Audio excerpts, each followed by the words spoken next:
Today is June 8th, 2018. This is the Cowboys Beat on CLNS Media. I'm Ari Temkin. I'm going to do a shortened version of today's podcast and then come back next Friday with a huge guest.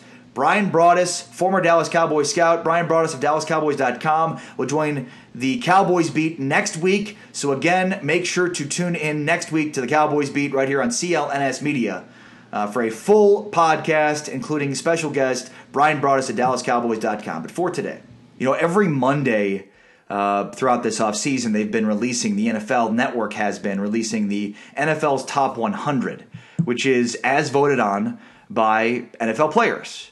And it's always a big deal because people love to consume NFL content, even if it's not during the season. And when you get all NFL players to vote on the top 100 players, there's going to be disagreements about who those players should be. And anytime there's disagreements, there's always this idea of, well, and what do NFL players know? It's always funny to me how no matter what the list is, and I'm not a fan of lists. I think it could be lazy at times to get good content. But I do find it funny that anytime there's a list, if a list was compiled by the media, if a list was compiled by the fans, if a list was compiled by the players, everybody always shoots it down as being biased and stupid because it was voted on by X. Oh, fans don't know anything, they voted for this. Players don't know anything, they voted for this. The media doesn't know anything, they voted for this.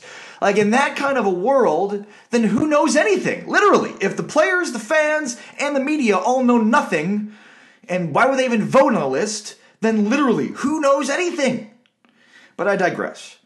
The NFL Network's NFL's Top 100 is being unveiled. They're on 30 through 21.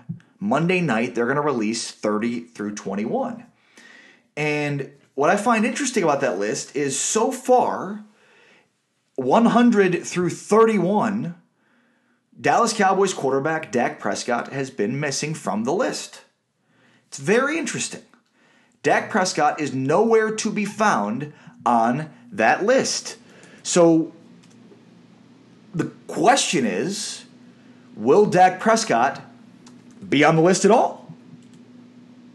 Because if he is, then he is one of the top 30 players in the NFL as voted on by NFL players. If you would ask me before this list started to be released, if Dak Prescott would be on the NFL's Top 100, I would say absolutely he would be.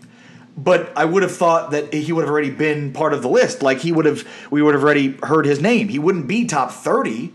And so now we're left with this idea of if he's not going to be part of the top 30, he's not going to be on the list, which kind of seems ridiculous. Now you might be listening to this thinking, well, Ari, he wasn't one of the top 30 players or one of the top 100 players in the National Football League last year. He had a great first half of the season, and then he crashed and burned on the second half of the season. So there's no reason for him to be on this list. Here are the other quarterbacks that are listed so far on the NFL's Top 100. Kirk Cousins was 94th on the list. Jimmy Garoppolo was number 90 on this list. Derek Carr was 60. Phillip Rivers has been 56. Case Keenum was 51. Deshaun Watson, who only played half the season, was 50th on this list. Jared Goff was 38th. Matthew Stafford was 31st. So when you take a look at the numbers, you take a closer inspection of the numbers. Jimmy Garoppolo obviously played not the full season for the New England Patriots. He started last year 5 games. 67% completion percentage, 1,500 yards passing, 7 touchdowns, and 5 picks. Jimmy Garoppolo had 7 touchdowns and 5 picks last year. Not the best touchdown-to-interception ratio. By the way, he only started 5 games. Deshaun Watson started 8 games. He had eye-popping statistics in those 8 games, but he only started 8 games nonetheless. Meanwhile, Dak Prescott started all 16 games, had a 63% completion percentage, had 3,300 yards passing, 22 touchdowns, and 13 interceptions. Not eye-popping numbers. It's not like Kirk Cousins, who was 94th on this list, who had a 64% completion percentage and threw over 4,000 yards. Derek Carr's on this list, who threw for more yardage but had the same amount of completions, had the same completion percentage at 63%, but had 3,400 yards, 22 touchdowns, and 13 picks. But Dak Prescott also added rushing statistics that to add to the resume of what he did last season. Look, I can sit here and go through and nitpick statistics for every single player on this list and make an argument, statistically speaking, for why Dak Prescott should certainly be in the NFL's top 100 list. It seems like a ridiculous notion in and of itself that he wouldn't be on the NFL's top 100 list, and yet it certainly seems like he'll be left off the list because, again, they're already up to the top 30, and if he's not already on this list, it's hard to believe that he would be based on the fact that Jared Goff and Matthew Stafford, two players that had better seasons than Dak Prescott by basically every measure, both statistically and from a team standpoint. It's hard to believe that he'd be above those guys. Maybe he will be, but I don't think he's going to be on this list. He's going to be left off the NFL's top 100 list, which doesn't really matter, right? Because lists are stupid. Who really cares? The idea being that we don't need the Cowboys. Don't really care if he's on last year's top 100 list. It was a bad season for them. They went 9-7, missed the playoffs, and it's a season they'd like to forget. The idea here is that they'd like for him to be on the NFL's top 100 list next season. But maybe there's a bigger idea here. Maybe there's a bigger, more important storyline here. And it reminds me a lot of Tony Romo. And the best way to explain it is that Tony Romo, over the course of his career, was severely underrated, which is a byproduct of the Dallas Cowboys being severely overrated. Bear with me for a second. Yes, what I'm saying is the Cowboys are overrated, and therefore Tony Romo was underrated.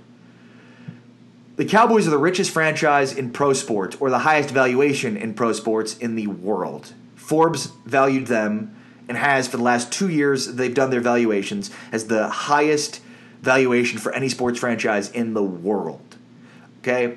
They have an unbelievable amount of popularity coast to coast.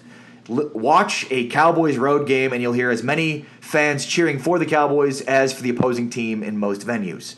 They have fans everywhere. That's why they're America's team. So the coverage of them is continuous, even from a national media perspective, right? Because why wouldn't you put more coverage into teams that draw bigger audiences? What a novel concept. I'm going to gear my content on a strategy based in line with the potential audience. More Cowboys fans. I should do more Cowboys coverage because there's more Cowboys fans. It makes total sense.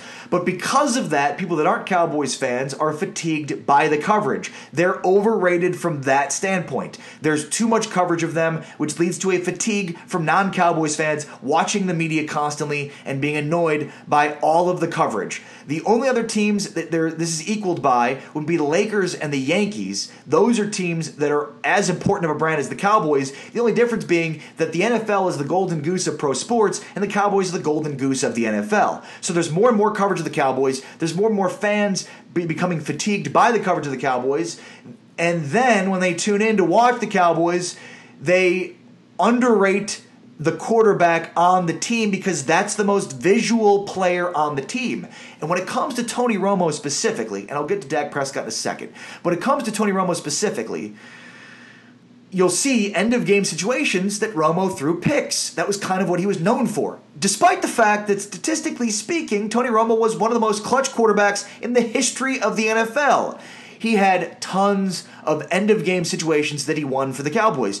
But, again, if you're a fan of another team and you don't watch all the games or see all those instances and you tune in on one Sunday or one end-of-game Sunday night game or end of Sunday noon game, what you're seeing is Romo potentially make a mistake at the end of the game. That's what led to this false narrative about Romo in the first place. There's a fatigue for the oversaturation of Cowboys content, so people then tune in to watch the Cowboys. They see an instance of Romo throwing a pick at the end of the game, think he's overrated, and now have therefore severely underrated him. Tony Romo is, by most statistical measures, a Hall of Fame quarterback that will never ever get into the Hall of Fame because of the narrative surrounding him. The same thing is starting to happen with Dak Prescott. The same exact thing is starting to happen with Dak Prescott. Dak Prescott did not have a great season. He had a pretty good season. But when you look at the other players in the top 100 list, especially the ones that are quarterback, his numbers stand up pretty well against them. Jimmy Garoppolo, Deshaun Watson, these are guys that only played half the season. Jimmy Garoppolo only started 5 games. Derek Carr, Look at the stats. They're pretty close. But yet those guys are on the top 100 list and Dak isn't? How NFL players view the Cowboys, how the fans view the Cowboys, oversaturation of media content, oversaturation of attention on them.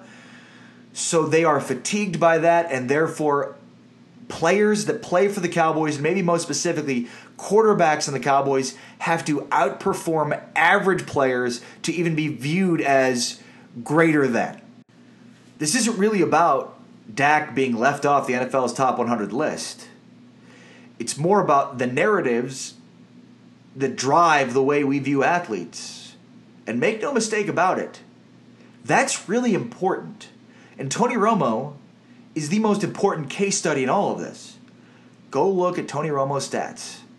They're really, really good. They are Hall of Fame good. And yet he won't get into the Pro Football Hall of Fame ever because of the narrative around him. Now, some people listening to this might say it's because he didn't win many playoff games. And I understand that sentiment, but it's important to note that during the time period that Tony Romo was the quarterback of the Dallas Cowboys, they were awash in salary cap hell with lots of dead money, overspending on bad players. They had no offensive line to speak of. They had no consistency in running at the running game. Oh, and by the way, in Tony Romo's entire career, they never had a top 10 defense. Tony Romo was great on horrible teams, and he dragged them as close as he could get them to the finish line. So yeah, he didn't have enough playoff wins. But the narrative about Romo is in many ways due to the oversaturation of Cowboys content, the overrated nature of the Cowboys, and the fatigue from fans and players and media because of the oversaturation of Cowboys content. Don't think narratives matter? Tony Romo is going to be held out of the Hall of Fame because of it. I'm Ari Temkin. This is the Cowboys Beat on CLNS Media. Make sure to follow me on Twitter at RA Sports, ARI Sports. I stream live every day on Facebook at facebook.com/Watch Phantom. Make sure to subscribe to the page. Also check out Watch Phantom on YouTube. Make sure to tune in again next Friday. We're going to have special guest Brian Broaddus on the program from DallasCowboys.com and a former scout of the Dallas Cowboys. Brian Broaddus will join the Cowboys Beat next week. But for now, I'm out.